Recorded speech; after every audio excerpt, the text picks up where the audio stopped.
Welcome back, everybody. This is week 2 of our kitchen series that we're showing you how you can rescue, restore, and redecorate your kitchen. We want to congratulate Sue Hopkins. She was our winner last week. Remember, when you come back and you ask questions, you comment while we're doing this Facebook Live, your name goes in for a drawing that we're going to have this week for a lacquer kit. So you'll get a primer, you'll get the color lacquer, and you'll get the sealer to be able to do so many of the projects that we're going to show you today. So last week we went over kitchen cabinets. Let's just walk over to our mocked up kitchen. And the great thing about this was, remember, these were cabinets that we got at Habitat, and we've painted them with our linen paint, one-step paint. Remember, you don't have to sand, strip, or prime. You're able to paint directly on top of oak cabinets, but I wanted to show you a little surprise. So notice how we painted the inside of the cabinets the same color as our wall. Now remember, what's different about our paint is the fact that it's a one-step paint. It's a chalk-based paint, so you can also use it as a chalkboard. So if you want to use it on the walls, it's great. You don't have to seal it. But look what we did. We were able to make a menu that's going to go into your kitchen cabinet. So notice how we painted the linen here on the outside, kind of created a border. And then that natural inset we painted with the inside in our wall color, and it made into a chalkboard. So it's a perfect idea to be able to keep your shopping list. Your kids can go in there. Also, I tell people maybe even paint the side of the cabinet with the chalkboard paint. So if you've got a small one that's around on the floor when you're cooking, just give them some chalk and they can draw on the cabinet itself. So I love that idea. Also notice, let's look at the inside.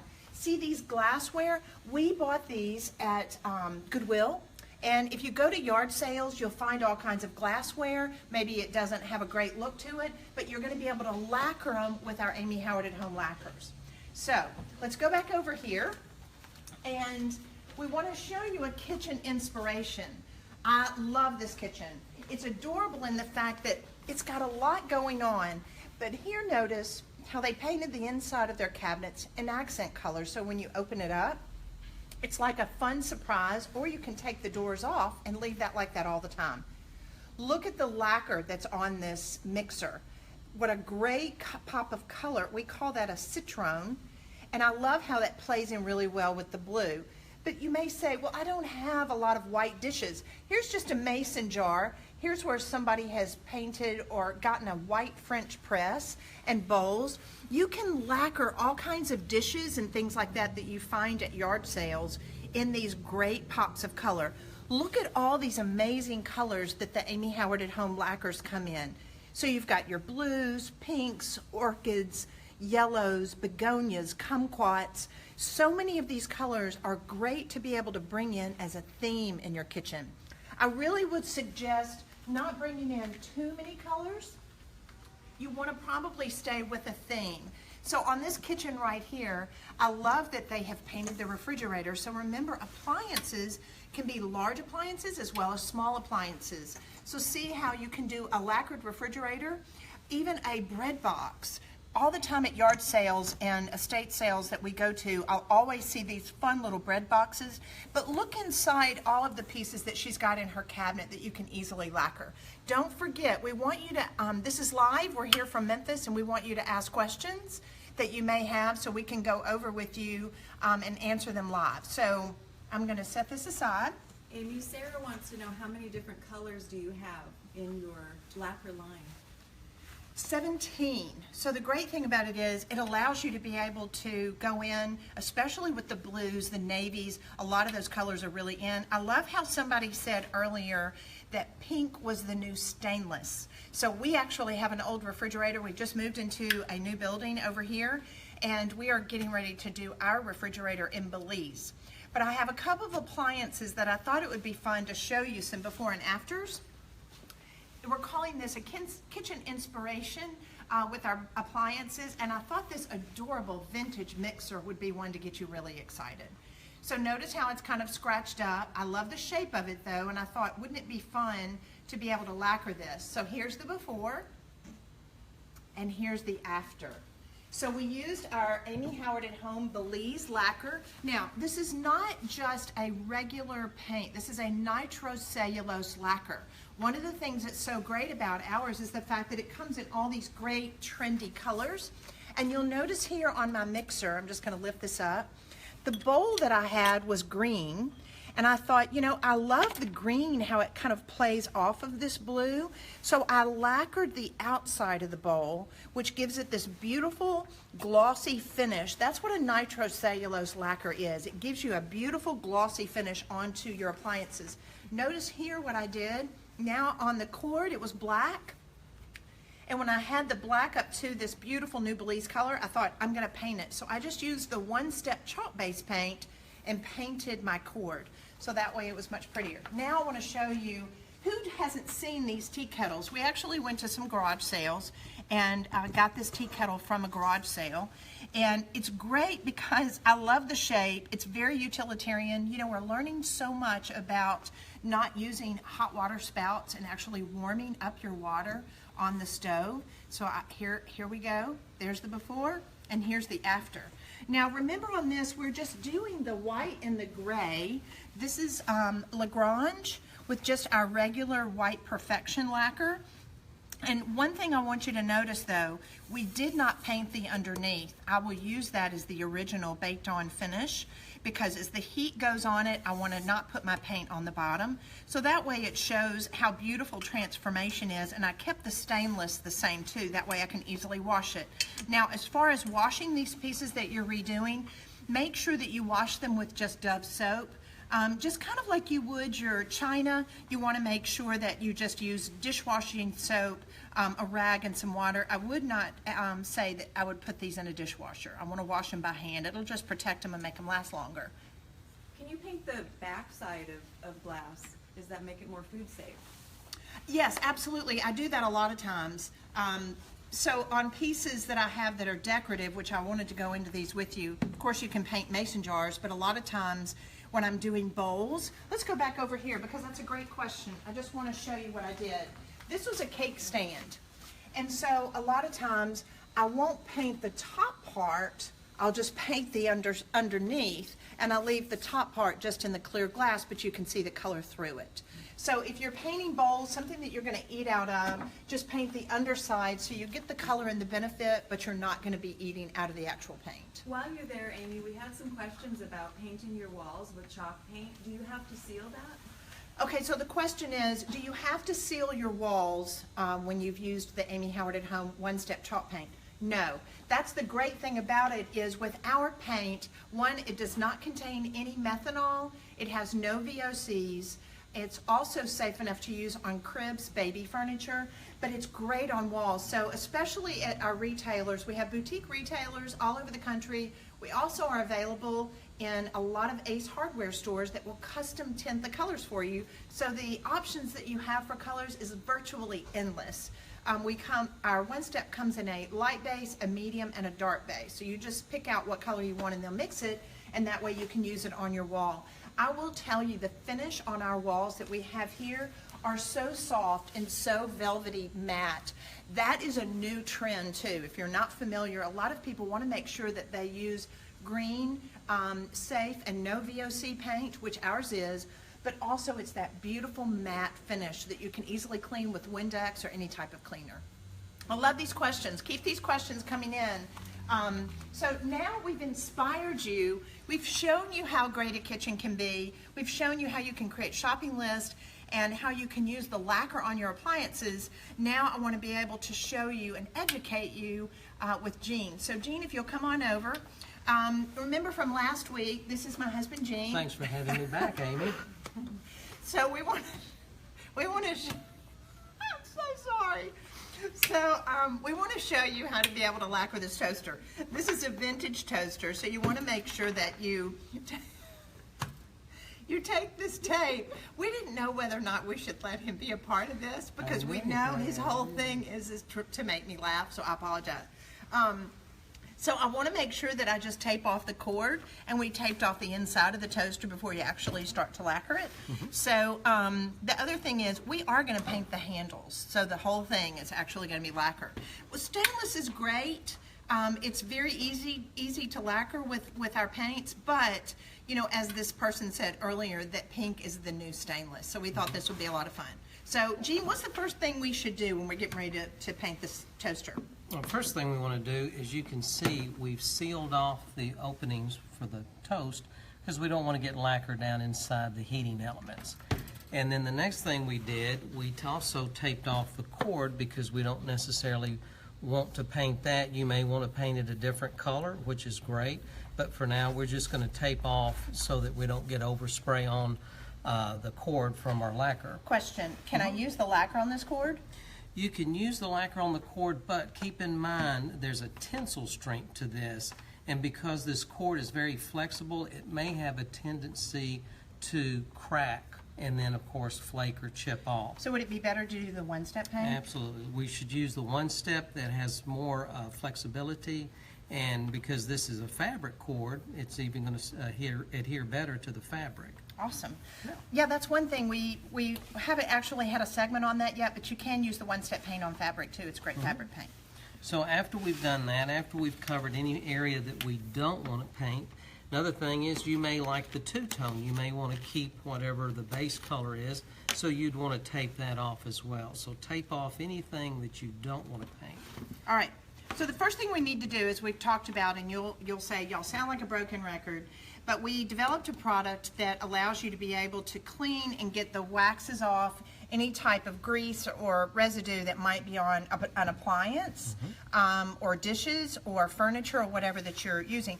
The other thing is too, you can use this lacquer on furniture as well. So I'm going to saturate a lint-free rag with some of this clean slate, and I'm going to come back and I'm just going to wipe over the entire appliance.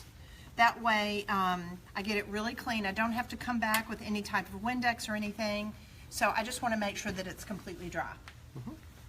While you're doing that, can you tell us what's the main difference between your lacquer and other standard spray paints? Well, one of the first things you're going to notice as far as a difference is our color selection. We have an incredible selection of designer on-trend colors. But the other thing is, this is a nitrocellulose lacquer. Jean, tell us what is a nitrocellulose lacquer? Nitrocellulose lacquer, as opposed to your acrylic spray paints, it's just like the lacquer that all your fine furniture makers, cabinet makers, furniture refinishers, that's what they use. And the thing about nitrocellulose is when you apply the second and the third coats, it will actually meld as opposed to just laying on top. So when it does that, it tends to flow out better and you get a much smoother surface. And for you chemistry buffs, you know that smoother surface creates a better light refraction, which gives you that glossy sheen. So the more coats I put on, the better it looks. Right, and we don't want to put too many because then we start getting into middle thickness, and if it's too thick, it then has a tendency to possibly start crazing, which are those little spider cracking that happens. So 2 to 3 coats is usually perfect for what you need.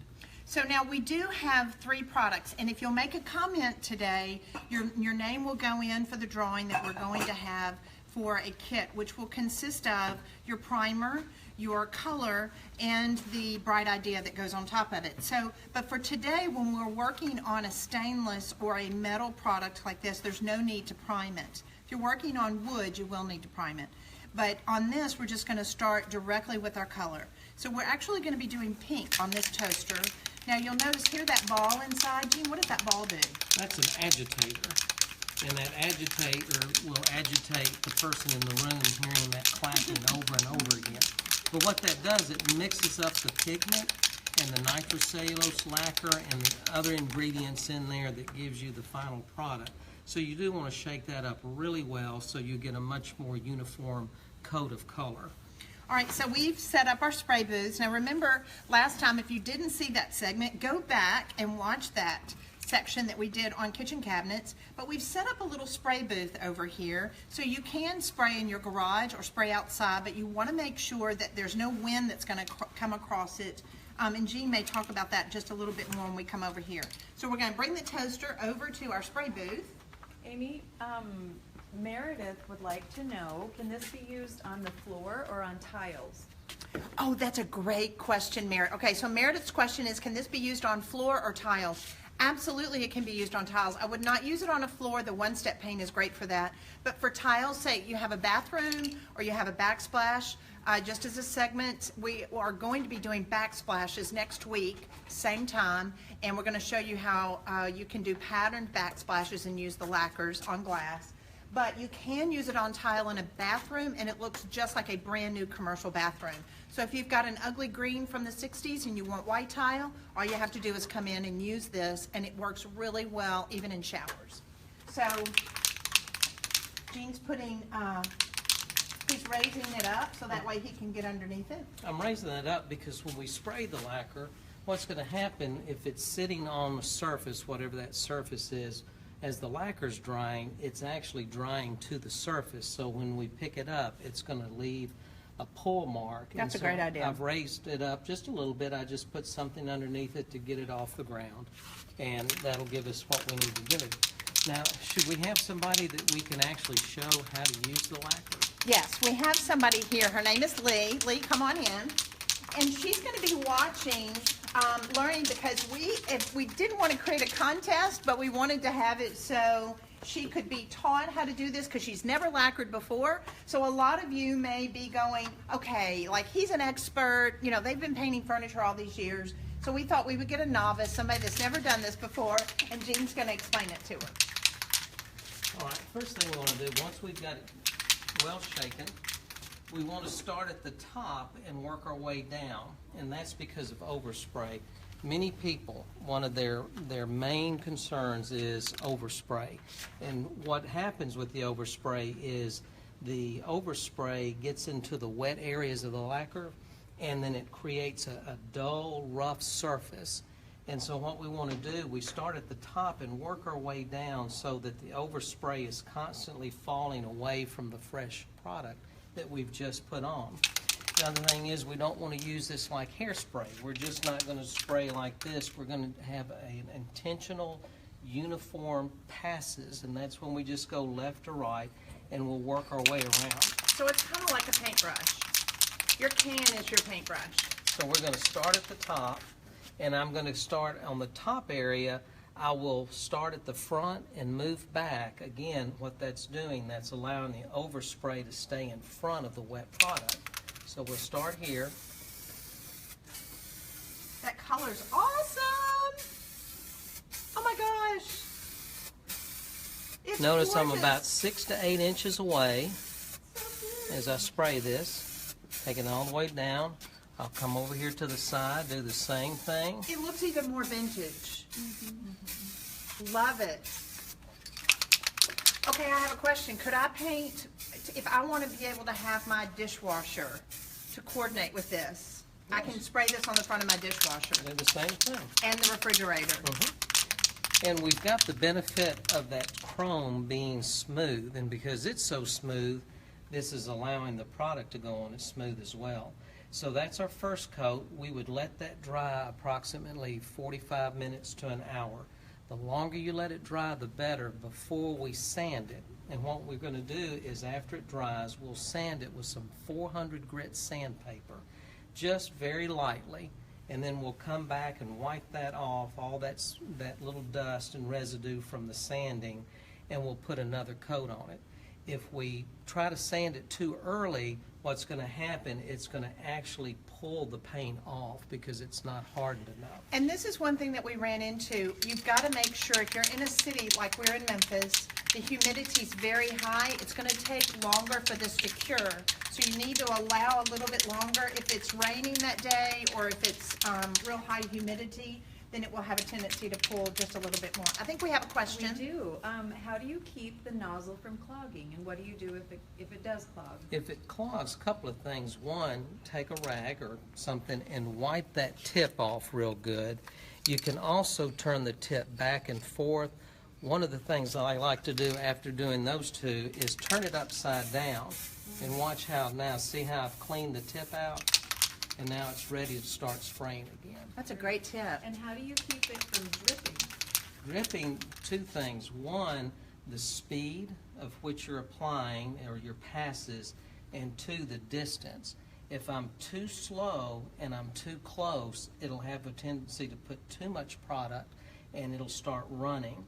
If I'm too far back and I'm too fast, that's when I'm just putting a lot of overspray on it, and not getting enough product on. But let's say you get a little drip. Let it dry, again, at least 30 minutes to an hour minimum. Take your 400 sandpaper and lightly sand that run until you smoothed it out. Then again, we're going to sand the entire piece, lightly sand with your 400 grit, wipe it down, and then we're ready to spray again. So I have a question. If somebody they say they love this pink, but next year they decide to go back and they want to change a color in their kitchen, you can very easily go right on top of this. Paint it again. You want to make sure you clean slate it again. So if you used any cleaning or solvent, get all that off, and then that way you just go back on top of it and change the color. How durable is this paint? Once it's cured, approximately 48 to 72 hours, it begins to harden. Now keep in mind, it is lacquer, and so it will chip or scratch if it's enough to, just like think about your dresser, think about your chest or nightstand that has lacquer on it. If you drag your keys across it or you drop something on top of it that's heavy, it'll have a tendency to chip. So you want to just take reasonable care with it. And you can come back and touch it back up. Someone asked what color it is. This color is pink. That's easy enough. All right, so now we're going to go over here to Lee. We're going to hand off. Yes. And she's going to go in. Her toaster's already taped off, as you can tell on the cord. The inside has also been taped off. And now, Jean, she has feet on her. Should we raise that up too?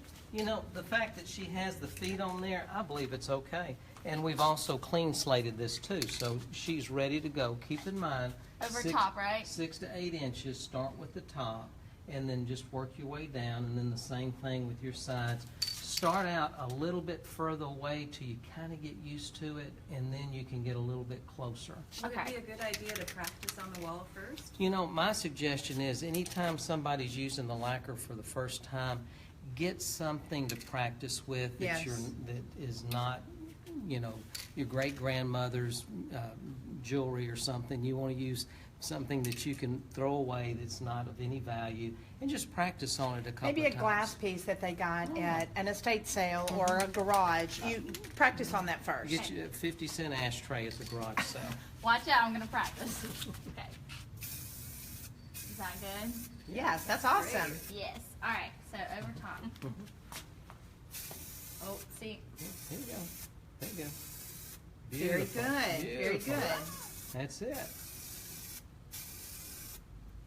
Jean, George, I back. think she's got it.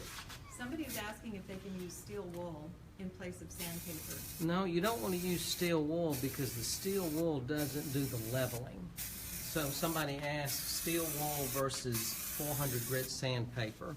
The steel wool does not have the aggressiveness. Even though the 400 grit is a smoother, finer grit, it's still aggressive enough that it will take down and level out that lacquer where the steel wool will not. So, Lee, what do you think? I like it, but obviously his is a little better than mine. Question: if you can see, it looks uneven to me. So is That's that your just first coat. That's your first coat. Your second coat is going to really give you the coverage. First coat, think of it as a primer. So what we're doing is we're just getting that first coat on there, and that second coat is really going to be the one to get the coverage. And you, at this point, based on what you've got and what I've got, 2 coats would be phenomenal. Yeah, on and this. that's the other problem that we run into is a lot of people that are working with the one-step paint, because they think it's one step, that they have a tendency to put on too much paint the first time. And with the one step, like we used on the kitchen cabinets last week, you can put so much on, it will crack. You need to look at it as thin applications and building that up. So that way with this, it's the same thing. Don't put on too much lacquer because then you're going to get runs. You're going to be putting on a second coat. So don't think you're getting 100% coverage. If it looks like it's not covering it so well, don't put it on too heavy because then you will have runs. But Jean, I will say this. Look, can you see this with the camera? Can you see the sheen on this? It's really beautiful. And again, this is a nitrocellulose lacquer that's been put into an aerosol can that's never been available before for end users. And we developed this because we were furniture manufacturers. We wanted people to have a very commercial, professional look themselves. Michelle wants to know if she can't find this product at her local Ace or at a boutique, where can she get it? Well, If you call your local Ace Hardware, they can get it for you. So that way you can go on our website, www.amyhowardhome.com, and you can see all the colors that we have, tell them, and then that way they'll order it for you, and you can order online on our website. So let's go back over here real quickly into our kitchen. Thank you, Jean. Thank you, Lee. Glad to help, Amy. So here we're starting to set up. Of course, this is our kettle. I really would love for you to have your kitchen all one color. So if this is kind of your theme, you might want to paint everything Belize. I wanted to also show you just a little tray that we found at a garage sale. And we're in the process of working on it, where we did a white lacquer on top of the metal. And you see we're working on gilding the edge of it. But we also painted the back with one of our other products that we'll go over later. It's our chalky mineral spray. It's in an aerosol just like the lacquer, but we loved playing with having a really shiny look with that matte finish, and then we're gilding. Now, week after next, we're going to be showing you how to gild hardware, and next week we're going to show you how to make your backsplashes with gilded tiles. We're going to use the lacquer as far as creating finishes and patterns and designs.